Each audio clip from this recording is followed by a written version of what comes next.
L'immunité de l'OTAN est-elle encore d'actualité? Le 20 juin 2011, à Sorman en Libye, le président de Peace, Care and Relief, c'est l'Organisation internationale pour la paix, les soins et les secours, Khaled al-Hamedi, a perdu dans le bombardement intentionnel de sa maison 13 membres de sa famille, dont sa femme enceinte. Il a exigé qu'on traduise l'OTAN en justice pour ce crime et d'autres crimes de guerre similaires en Libye. Mais l'OTAN s'appuie sur la Convention d'Ottawa de 1951 qui garantit l'immunité à l'alliance militaire. Le 23 novembre 2017, la Cour d'appel belge devant laquelle Khaled al-Hamedi a présenté son cas a donné raison à l'OTAN dans son jugement. Compte tenu de la fréquence et de la gravité des crimes de guerre commis, ne devrait-on pas à notre époque lever l'immunité de l'OTAN? Pourquoi devrait-elle pouvoir piétiner impunément les droits de l'homme et les droits internationaux?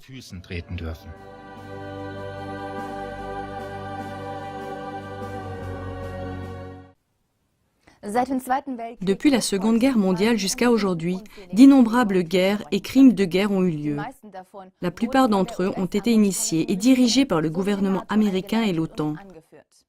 Le prétexte de l'intervention militaire était toujours le même. Le peuple d'un pays devait être libéré d'un dictateur brutal ou d'un système de gouvernement antidémocratique. La prétendue démocratie et la liberté, basée sur le peuple et pour le bénéfice du peuple, comme on l'a prétendu, devaient être introduites. Des guerres ont été déclenchées et des pays bombardés au nom de la démocratie et de la liberté. Il existe un moyen simple de déterminer si même une seule de ces guerres qui ont été menées sous le couvert de la démocratisation était justifiée. C'est de comparer la situation du pays touché par la guerre avant et après la guerre. Si la guerre et la soi-disant démocratisation étaient vraiment pour le bien du peuple, les conditions de vie dans le pays après la guerre devraient être bien meilleures qu'avant la guerre. En d'autres termes, les conditions de vie dans le pays ne devraient pas être pires après la guerre qu'elles ne l'étaient avant, du temps du prétendu dictateur, sinon une guerre doit être condamnée comme contraire au droit international.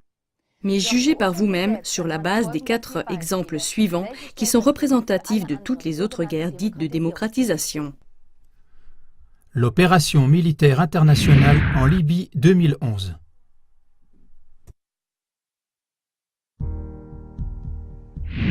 Avant, la Libye sous Kadhafi. La Libye avait l'un des plus hauts revenus par habitant du continent africain. Une partie des ventes de pétrole libyen était créditée directement sur les comptes des citoyens libyens. Et il n'y avait pratiquement pas d'impôts, même les entreprises n'étaient que très peu imposées. Avoir un domicile, une maison, était considéré comme un droit de l'homme.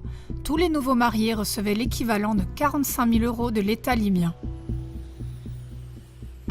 L'électricité, les soins médicaux et l'éducation étaient gratuits. Avant Kadhafi, seuls 25% des Libyens savaient lire. Après lui, 83%. Dans les années 70, Kadhafi a permis aux femmes de s'émanciper. Aucune tenue spécifique n'était prescrite et toutes les femmes avaient accès, si elles le désiraient, à une éducation de grande qualité. Il y avait des femmes médecins, des avocates, des ministres, des femmes d'affaires et aussi de simples femmes au foyer, tout ce qu'elles choisissaient. Kadhafi planifiait la création d'une banque et l'introduction d'une monnaie basée sur l'or pour l'Afrique, par laquelle la Libye aurait conduit toute l'Afrique dans la liberté. La liberté par rapport aux élites financières et aux impérialistes qui contrôlent les pays pauvres et leurs biens. En outre, Kadhafi était sur le point d'achever le plus grand projet de canalisation d'eau potable du monde à travers le Sahara, le projet dit Great Man-Made River Project, pour un meilleur approvisionnement en eau pour la population et pour l'agriculture. La Libye était un pays indépendant et prospère. Kadhafi a également aidé à contrôler les flux de réfugiés en provenance des pays africains. Il utilisait des standards européens pour leur accueil afin de limiter l'afflux en Europe.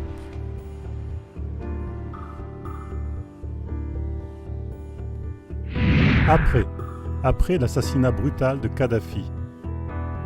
Sous prétexte de protéger le peuple libyen de son chef Mouammar al-Kadhafi, la Libye a été bombardée pendant 7 mois par les forces de l'OTAN sous la direction des États-Unis. La guerre a coûté la vie à 50 000 civils libyens et au moins autant de civils ont été blessés. L'infrastructure économique de l'État a été détruite par les bombardements de l'OTAN. Les installations du grand réseau d'eau ont été attaquées et bombardées par l'OTAN, comme le montrent différentes vidéos de YouTube. Selon Global Research, un centre de recherche mondial basé au Canada, la guerre de l'OTAN contre la Libye a mis en péril l'avenir du projet d'eau potable et donc la prospérité du peuple libyen. Les 150 milliards de dollars de réserves de liquidités libyennes ont été gelés dans le monde entier et probablement perdus à jamais. Le pays a encore été plus secoué par des combats de milices rivales. Les attaques contre le gouvernement et l'assassinat de fonctionnaires gouvernementaux sont monnaie courante. Une guerre civile acharnée fait rage depuis 2014. Après Kadhafi, la Libye est devenue un paradis pour les gangs de passeurs qui conduisent sans entrave des réfugiés en Europe. La première guerre d'Irak, deuxième guerre du Golfe, 1990-1991. Avant. En 1972, l'Irak a réussi à prendre le contrôle national sur ses réserves pétrolières, qui avaient été exploitées auparavant par des entreprises internationales. L'économie était en plein essor, ce qui a également profité à la population. En 1979, l'Irak avait des réserves d'argent d'une valeur de 35 milliards de dollars et était sur le point de devenir un pays industrialisé. Saddam Hussein a activement promu la modernisation de l'économie, de l'industrie, de l'administration, de la police, de l'agriculture et de l'éducation populaire. Avant 1990, le taux d'alphabétisation des filles dépassait 90%.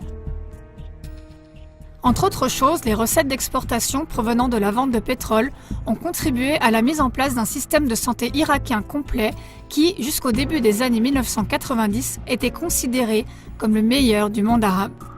L'Irak était un pays en plein essor.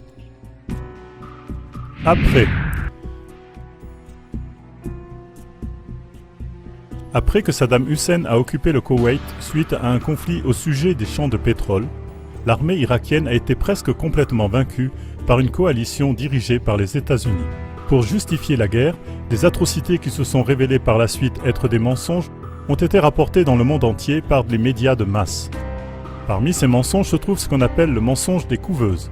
Par ailleurs, au moins 120 000 soldats irakiens et jusqu'à 55 000 civils ont été tués. Les dommages à long terme causés par les munitions à l'uranium appauvri sont dévastateurs. Depuis 1991, 1 500 000 Irakiens, dont plus de 550 000 enfants de moins de 5 ans, sont morts à la suite des sanctions économiques imposées à l'Irak. La destruction des stations d'épuration a transformé le fleuve Tigre en un égout à ciel ouvert. De 1990 à 2003, les États-Unis ont empêché l'importation de pompes et de chlore pour le traitement de l'eau. En conséquence, le taux de mortalité infantile est passé de 3,3% à 12,5% entre 1990 et 1997. La seconde guerre d'Irak, troisième guerre du Golfe, 2003.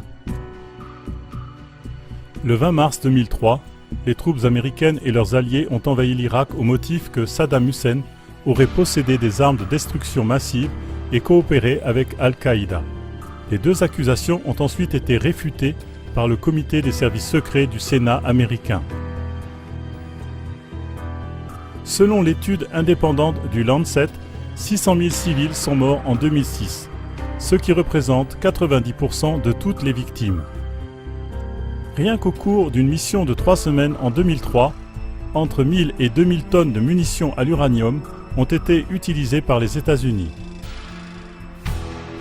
À Fallujah, une ville située à 70 km de Bagdad, la contamination radioactive serait des dizaines de fois plus élevée qu'après la bombe d'Hiroshima.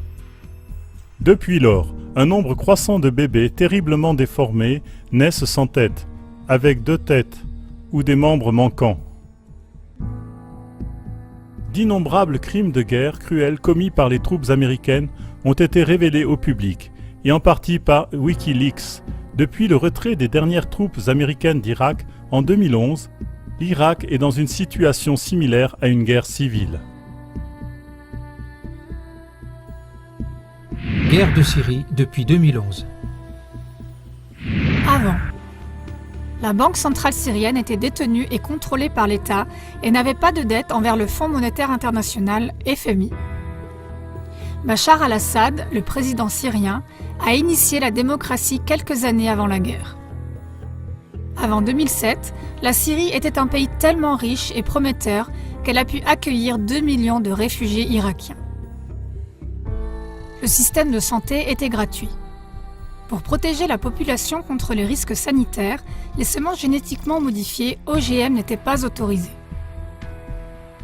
La Syrie, qui dispose dans son sous-sol d'énormes réserves de pétrole et de gaz, participait à la construction d'un oléoduc avec l'Iran sans la participation des géants pétroliers occidentaux. La population syrienne était très bien informée sur le nouvel ordre mondial. Les médias et les universités débattaient de l'influence de l'élite du pouvoir global. La Syrie protégeait son identité politique, culturelle et nationale. Après. Au cours du printemps arabe de mars 2011, il y a eu un conflit entre le gouvernement de Bachar al-Assad et divers groupes d'opposition. Peu après, des groupes lourdement armés sont entrés dans le pays et sont intervenus dans la guerre civile contre Assad. Selon les chiffres les plus récents des Nations Unies, plus de 250 000 personnes ont été tuées à ce jour. Sans les chiffres non officiels, un tiers d'entre eux étaient des victimes civiles. Plus de 3 800 000 Syriens ont fui à l'étranger, dont plus de la moitié sont des enfants. Actuellement, le plus grand nombre de réfugiés en Europe provient de Syrie. Toutes les sources de revenus ont été supprimées par les sanctions économiques occidentales. Les exportations de carburant, de pétrole et de technologie ont été interdites. Les marchandises importées comme le blé se font rares et il y a une pénurie de pain. La nourriture est 2 fois plus chère qu'avant la guerre. Selon Joshua Landis, professeur à l'université d'Oklahoma, c'est entre autres choses la stratégie des États-Unis pour affaiblir les Syriens et les forcer à se rendre. En prétendant que la Syrie avait utilisé des armes chimiques, les États-Unis, avec les États membres de l'OTAN, ont tenté d'entrer en guerre. Cependant, on n'a jamais pu prouver qu'Assad avait utilisé des armes chimiques. Au contraire, il les a même fait détruire. La guerre en Ukraine depuis 2014. Avant la guerre, l'Ukraine était un pays neutre dans le conflit Est-Ouest et un pont entre la Russie et l'UE. L'adhésion à l'OTAN n'était pas prévue. Grâce à l'accord de Kharkov d'avril 2010, qui a permis à la flotte russe de la mer Noire d'être stationnée en Crimée jusqu'en 2042 au moins, l'Ukraine a reçu du gaz naturel russe à prix réduit. Brzezinski, ancien conseiller à la sécurité de Jimmy Carter, décrit l'Ukraine comme le cœur de l'île du monde, c'est-à-dire l'Eurasie. Celui qui contrôle l'Ukraine gouverne le cœur du monde, et donc le monde.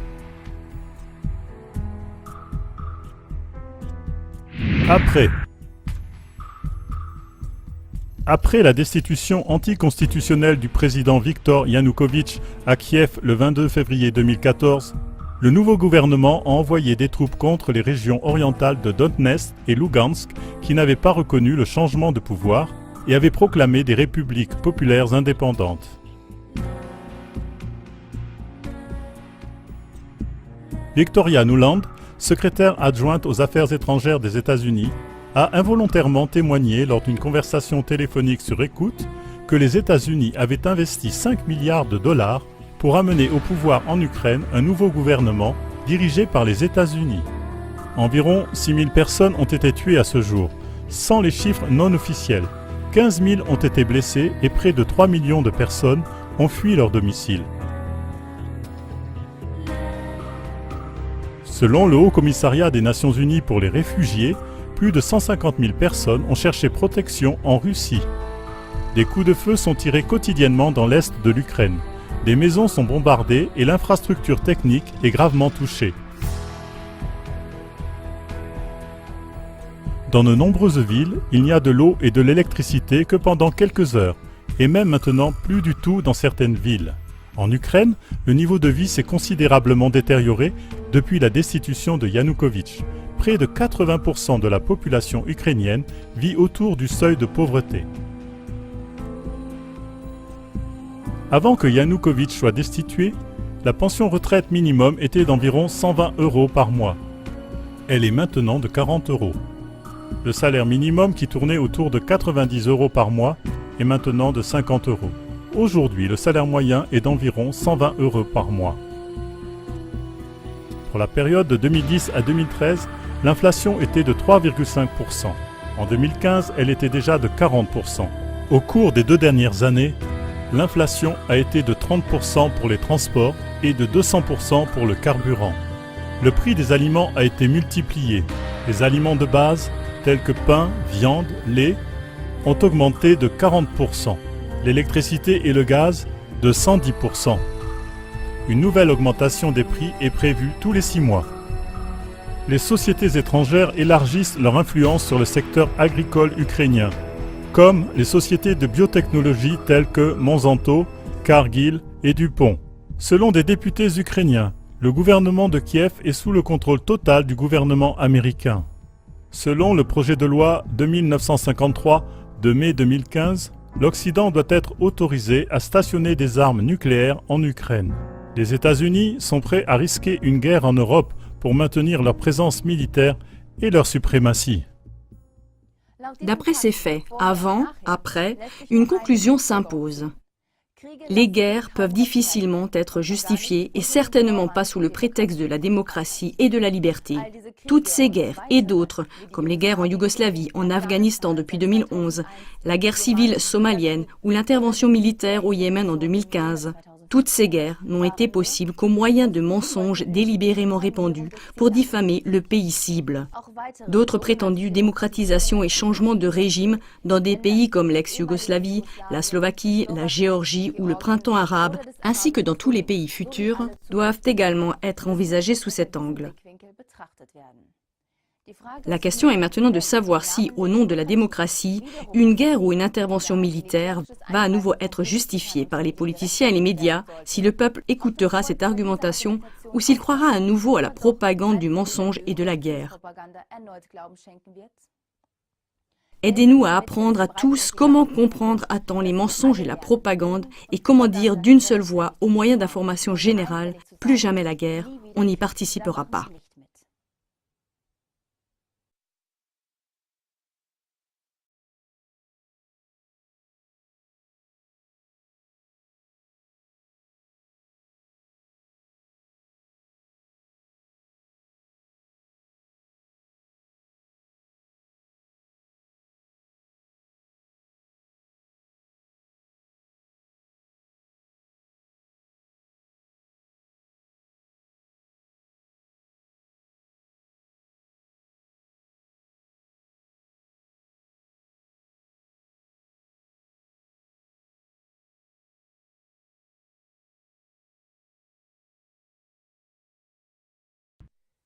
Voici maintenant le tableau avec l'énumération des guerres.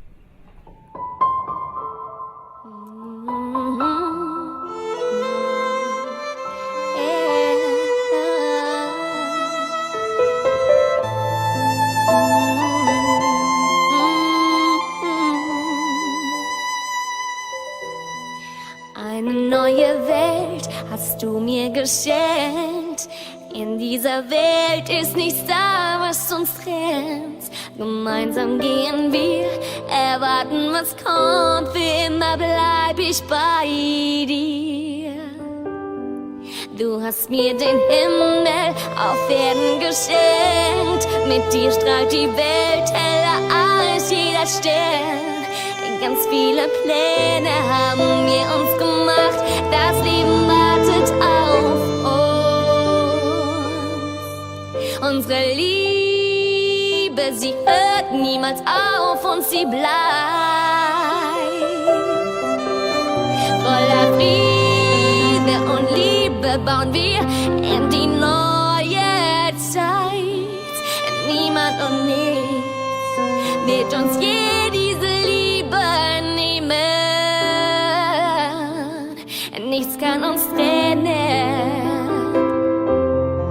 hab ich geglaubt.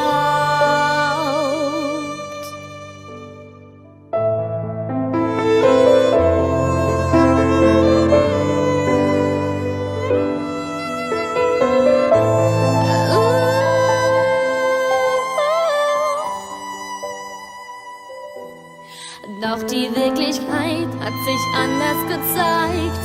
Man hat uns getrennt, gesagt nur für kurze Zeit. Dass du nie wiederkommst, hat mir niemand gesagt, dass dies für Ewigkeit ist. Wer hat es gewagt, unser Glück zu zerstören? Zu meinen, die ganze Welt wird nur euch gehören. Mit Hunger und Kriegen zerstört ihr die Welt und nehmt euch, was uns gehört. Mit Terror und Krieg, den niemand will, bringt ihr Leid und Tod über diese Welt. Es sind Menschen, die sterben, Männer, die gehen und Söhne, die nie wiederkehren. Mit Terror und Krieg, den niemand will, bringt ihr Leid und Tod über diese Welt. Es sind Menschen, die sterben, Männer, die gehen und Söhne, die nie wiederkehren. Meine Hoffnung ans Leben hört niemals auf. Voller Friede und Liebe baue ich weiter in die neue Zeit. Niemand und nichts soll erleben, was Trennung heißt. Schaffen wir Friede in dieser neuen Zeit.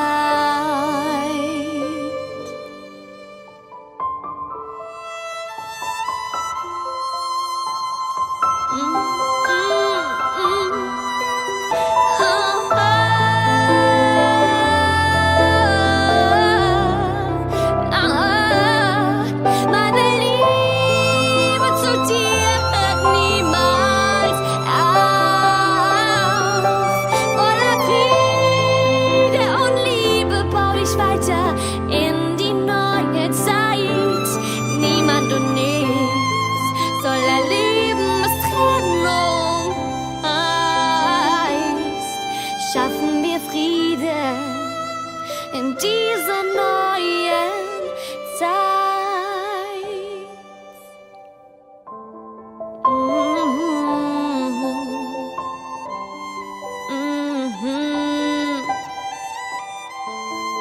Wir schaffen Frieden in dieser neuen Zeit. Sie erschaffen die Feindbilder selbst, unterstützen Rebellen mit Geld, bestücken Söldner mit Waffen und stürzen die Länder in Not, berichten von Terrorregimen auf allen erdenklichen Sendern, halten die Wahrheit aus den Bildern, bis alle Feind nach Hilfe schreien.